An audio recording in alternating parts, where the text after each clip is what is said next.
Hi everyone, it's Mrs. Harris, and I'm going to read Yoko by Rosemary Wells. Yoko by Rosemary Wells. What would you like for lunch today, my little cherry blossom? Asked Yoko's mother. All my favorite things, please, answered Yoko.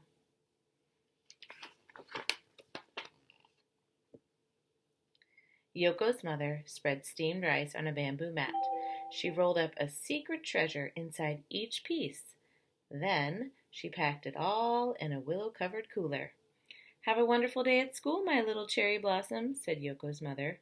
I will, answered Yoko. Yoko said hello to all of her friends. Everyone in Mrs. Jenkins' class sang the good morning song. At noon, Mrs. Jenkins rang the lunch bell. Lunch boxes out and open, please, boys and girls, said Mrs. Jenkins.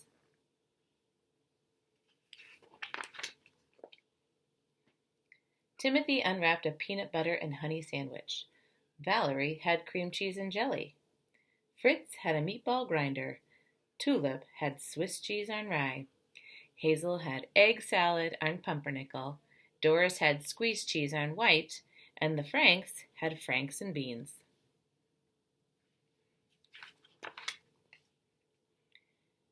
Yoko opened the willow-covered cooler.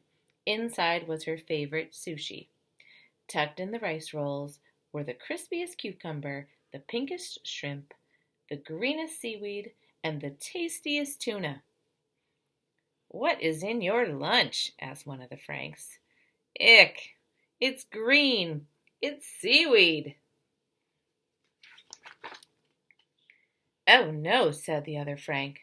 Don't tell me that's raw fish. Watch out, it's moving, said Doris. Yuckarama, said Tulip and Fritz. Valerie blew the playtime whistle. Everybody out, said Valerie.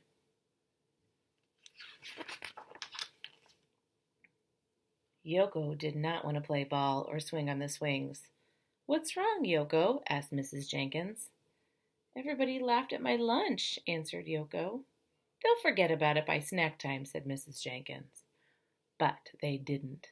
During the snack time song, Yoko opened up a thermos cup of red bean ice cream.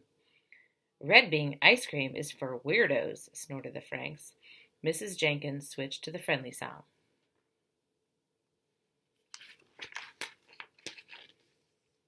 Mrs. Jenkins knew the friendly song was not enough. Late in the evening, she fretted about Yoko. Finally, the answer came to her. Dear families, Monday will be International Food Day at Hilltop School. Everyone is asked to bring in a dish from a foreign country. Everyone must have a bite of everything. Happy cooking, Mrs. Jenkins. We will make a deluxe sushi for the whole class, said Yoko's mother. Don't worry, my little cherry blossom. Everyone will try our sushi and everyone will love it.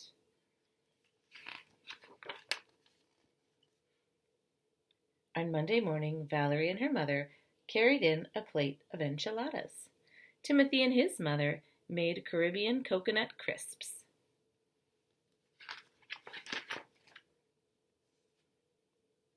Hazel brought Nigerian nut soup.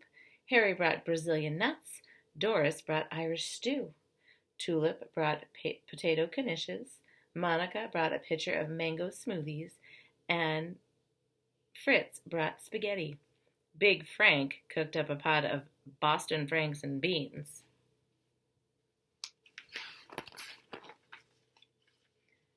At noon, Mrs. Jenkins rang the lunch bell, and everyone sang the Clean Hands song. What does International Food Day mean to us, boys and girls? Asked Mrs. Jenkins. Try everything, said everybody.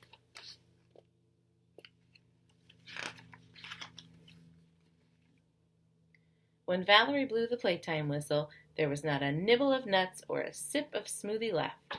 But no one had touched even one piece of Yoko's sushi. Yoko sat under the learning tree. Suddenly she heard the clickety-clack of chopsticks. It was Timothy. He was still hungry. Let me show you how, said Yoko. Timothy polished off the rest of the crab. Cones his own way. Can we have sushi again tomorrow, he said. I'll ask my mother, answered Yoko.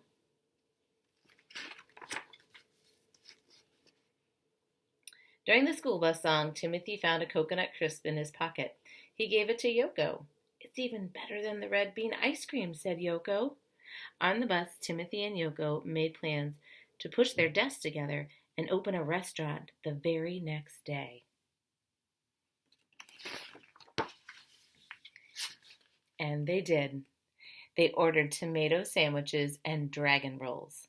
For dessert, they had brownies with green tea and ice cream, and they couldn't have asked for anything more. I hope you enjoyed that story. I have a little activity for you. I would like for you to get a piece of paper, make a few lines, just like these, and you can either draw a picture of a kind of food or write the type of food. And I would like for you to try a few things that maybe you've never tried before, or maybe something that you thought, I don't know if I'd like that. So you can draw a picture of it here, and then you can put a smiley face if you liked it, just kind of so-so face if it was okay, and then a frowny face if you didn't like it. And you can find a few things that you might want to try. Hope you enjoy.